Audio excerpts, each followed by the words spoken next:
마늘을 잘못된 방법으로 먹으면 간에 암이 생기고 건강을 해칠 수 있다는 이야기 들어보셨나요? 한국 음식들 중에 마늘이 빠진 음식 찾기가 어려울 정도로 우리는 마늘을 많이 먹는데요. 이렇게 많이 먹는 마늘, 당연히 몸에 좋다고 알고 있는데 왜 조심해야 한다고 알려지기 시작한 걸까요? 마늘을 잘못 드신 분들 사례도 쉽게 찾아볼 수 있는데요. 직장인 50대 남성 어씨는 공복에 생마늘 34쪽을 매일 먹었어요. 건강해지겠다는 생각으로 몇 달을 꾸준히 먹었죠. 하지만 어느 날부터 속이 쓰리고 구역질이 나고 입에서 쓴맛이 올라오기 시작했어요. 병원에 가보니 위점막이 손상돼서 생긴 위염이었어요.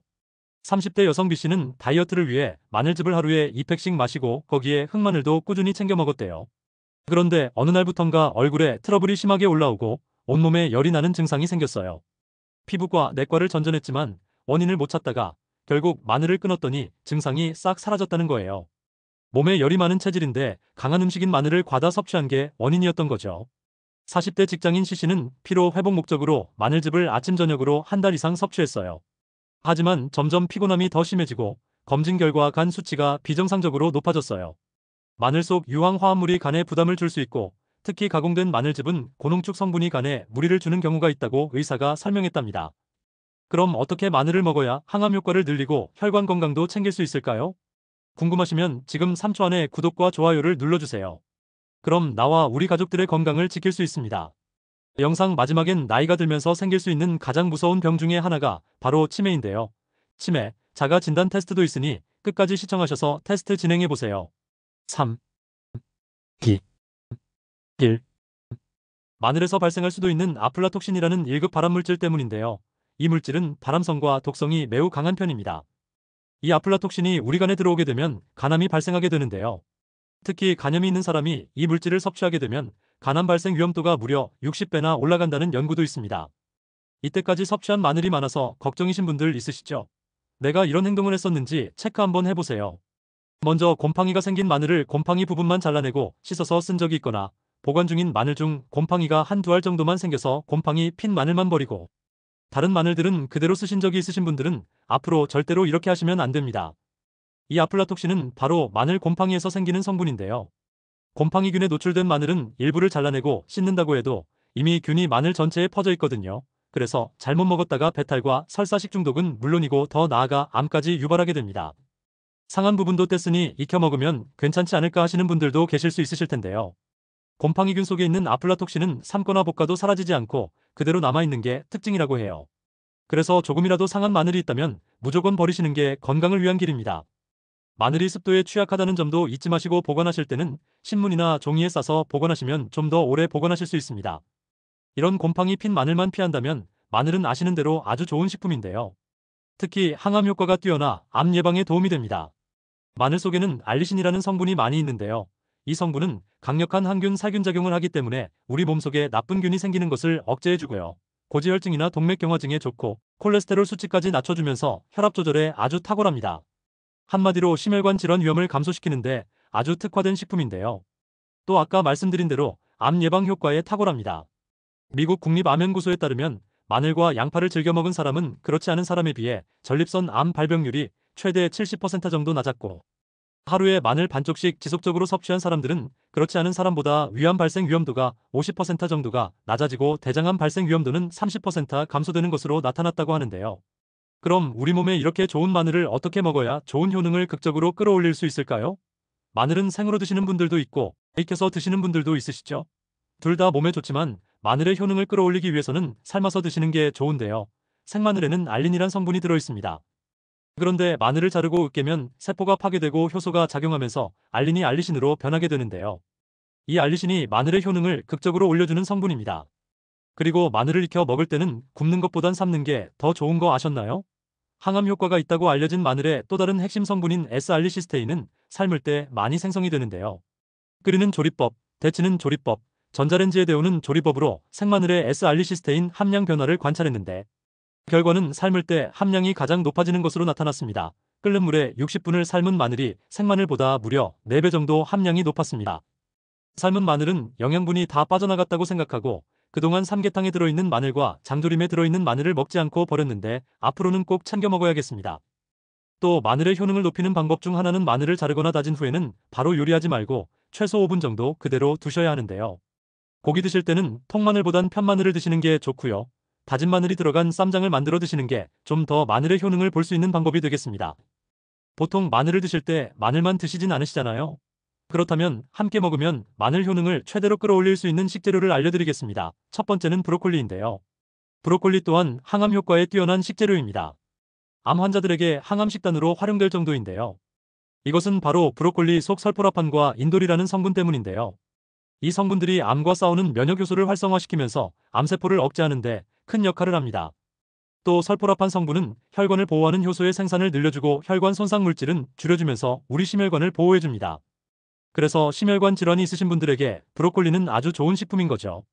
또한 식이섬유와 무기질도 풍부해서 우리 몸속 콜레스테롤을 줄여주고 위장 기능을 활성화하는데 도움이 됩니다. 위 건강에는 양배추가 좋다는 이야기는 많이 들어보셨죠? 브로콜리는 양배추보다 더 많은 비타민을 함유해서 위염과 위궤양에 좋고 빈혈을 예방하는 철분도 다른 채소보다 높은 편입니다. 그리고 시금치보다 4배나 많은 칼슘과 비타민을 가지고 있어서 뼈 건강을 좋게 해주어 꼴다공증을 예방할 수도 있는데요.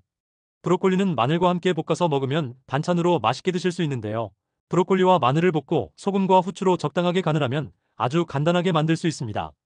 두 번째는 고등어입니다. 등푸른 생선에는 몸에 좋은 오메가3가 아주 많이 들어있는데요. 그런데 한 가지 문제점이 바로 고등어를 요리할 때 조리하는 과정에서 이 오메가3가 산화되는 비중이 많다고 하는데요. 이때 마늘을 넣어서 함께 조리를 하면 오메가 지방산의 산화를 막아주고 생선 비린내까지 잡는 효과가 있다고 합니다. 거기에다가 면역력을 높여주는 영양소가 훨씬 많아지게 되니까 고등어 한 조각으로도 영양소를 잘 흡수할 수 있게 되어서 몸을 건강하게 만들 수 있습니다. 그런데 이렇게 좋은 마늘도 절대 드시면 안 되는 분들도 있으신데요. 첫 번째로는 수술을 앞두신 분들입니다. 사랑니 발치부터 치질 수술까지 비교적 간단한 수술을 앞두셨더라도 조심하셔야 하는데요. 수술 후 출혈을 잘 일으키는 식품 중 하나가 바로 마늘인데요. 여러 식품 중에 마늘을 먹고 일어난 사례들을 보면 마늘즙을 복용하던 72세 남성이 전립선절 제술 후 많은 양의 출혈로 수혈을 시행한 사례가 있었고, 마늘즙을 먹던 37세의 여성이 자궁적 출술 후에 과다 출혈로 재수술을 받았던 사례가 있었다고 합니다. 알리신 등 마늘 성분이 혈소판 응집을 억제하면서 혈액 응고를 막고 출혈의 위험을 높인다고 하니 간단하더라도 수술을 앞두신 분들은 마늘을 드시지 마시길 권장드립니다. 두 번째는 위가 약하신 분들입니다. 부작용이 없다고 자부하는 마늘도 결국 사람에 따라 다른데요. 대체로 맛과 향이 강한 식품이 피부와 위에 자극적인데요. 마늘도 마찬가지입니다. 특히 생마늘을 먹을 경우 알리신 성분이 위벽을 자극하게 되는데요. 알리신이 위염이나 소화성 궤양 등의 위장 질환을 예방해준다고는 하지만 현재 위장장애를 앓고 있는 사람이라면 오히려 마늘 섭취를 피하는 게 좋습니다. 위장장애가 없는 사람 역시도 공복의 생마늘은 위점막을 자극해서 위통과 위염을 일으킬 수가 있거든요. 위가 약한 분들에게는 생마늘보다 익힌 마늘과 흑마늘이 좋습니다. 생마늘은 알리신 성분이 풍부하고 마늘을 익힐수록 항산화 물질과 아조엔이 풍부해집니다. 마늘을 가열하면 폴리페놀류 함량이 증가하면서 항산화 물질이 증가하고 노화 방지 효과가 높아지게 되거든요. 마늘을 60도 이상에서 가열하면 아조엔 성분이 생마늘에 비해 늘어나며 우리 몸속 노폐물 배출을 촉진하고 신진대사를 원활하게 해줍니다. 흑마늘은 껍질을 까지 않은 생마늘을 40도에서 90도 사이로 약 20일간 숙성시킨 마늘인데요. 생마늘의 강한 맛 대신 달콤하고 새콤한 맛이 특징입니다. 위가 약한 사람에겐 자극이 덜하겠죠. 흑마늘은 일반 마늘에 비해 활성산소를 제거하는 항산화력이 무려 10배나 높고요. 또 일반 마늘에는 없는 안토시아닌 성분이 많아서 심장병과 암 예방에 더욱 더 효과적입니다. 다음으로 우리 몸속에 나쁜 콜레스테롤을 쫙 빼주고 염증까지 줄여주는 마늘을 이용한 특급 레시피를 알려드릴게요. 혈관 질환이 있으신 분들께 특히 좋은 요리법인데요. 바로 꿀마늘입니다. 꿀은 예로부터 상처를 치료하는 연고로도 쓰이고 식용으로 가장 널리 쓰이는 귀한 약으로 통용되었는데요. 꿀의 주성분인 포도당과 과당은 체내 흡수가 빨라서 우리 몸의 피로해소에 아주 도움을 주고요. 몸의 쇠약해짐을 방지해주고 숙취해소에도 아주 좋습니다. 꿀이 마늘과 만나면 더 좋은 시너지 효과가 나는데요. 마늘과 꿀 모두가 면역력을 높여주는 강력한 항생물질이고 공복에 마늘과 꿀을 먹으면 하루가 시작될 때 우리 몸의 최적의 대사에 도움을 줍니다.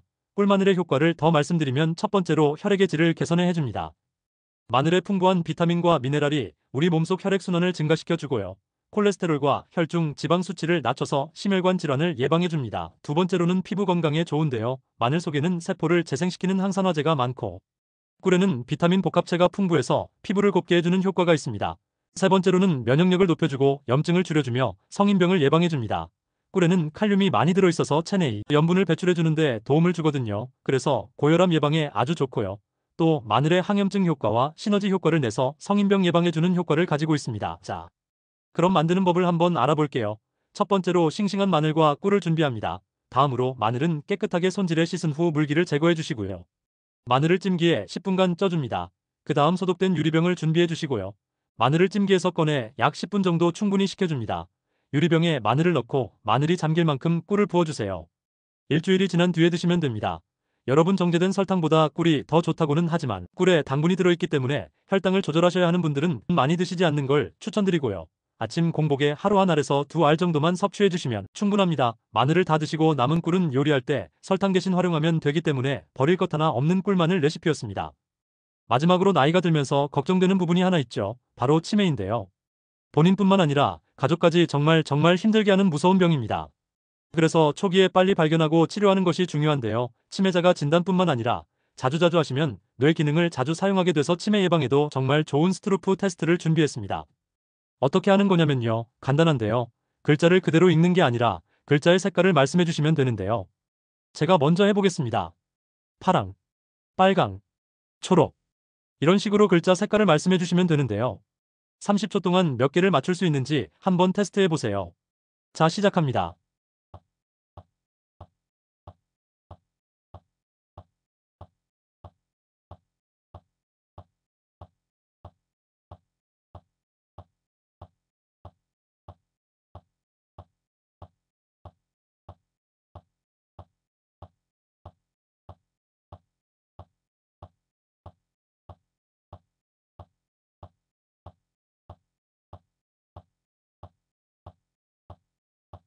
몇 개 정도 맞추셨나요?